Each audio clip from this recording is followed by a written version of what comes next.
Ketika saya mendapatkan tugas 10 tahun yang lalu ke Kentucky, ada hal yang sering dilakukan oleh Pentagon, yaitu simulasi currency warfare. Dilakukannya di pangkalan Akademi Militer di Kentucky ini. Benarlah, salah satunya adalah taktik perang uang atau currency warfare adalah dengan membuat dolar reset value atau dolar dimainkan nilainya. Oke, kita sekarang membicarakan tentang currency domination sebentar. Currency domination adalah kunci untuk menjadi negara berdaulat. Inilah pelajaran penting bernegara. Salah satunya, sekali lagi, informasi ini juga akan membuat rupiah menjadi kuat. Kembali ke pelajaran sejarah sebentar. Kita semua masih ingat di tahun 97-98 itu ada serangan ekonomik hitman kepada pemerintahan Soeharto, menyerang rupiah dari 2.700-an ke 15 ribuan dalam waktu 6 bulan. Indonesia rontok ketika itu. Krisis moneter, lalu krisis pemerintahan. Rezim otoritarian Soeharto terjungkal. Inilah hal yang dilakukan di pangkalan Kentucky, tempat simulasi currency warfare dilakukan.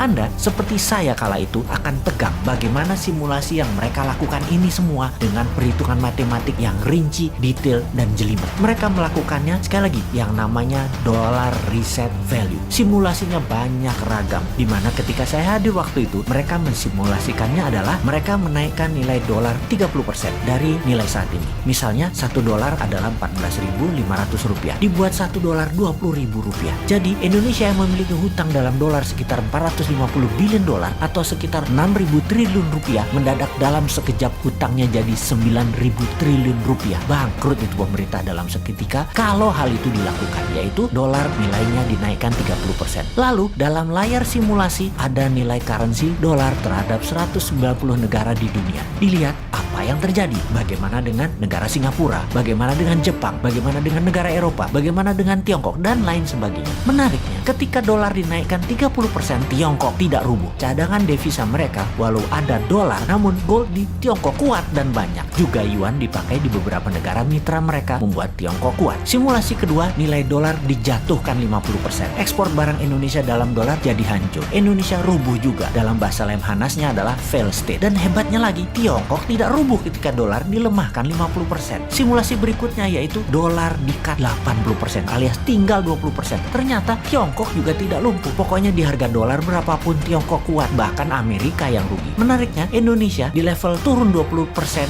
sudah paria, di level 30% atau 40% bahkan lumpuh negaranya, dan di level 50% fail state, negara gagal. Dan benar deh, dibawa ke harga dolar menjadi 18.000 aja dalam seketika.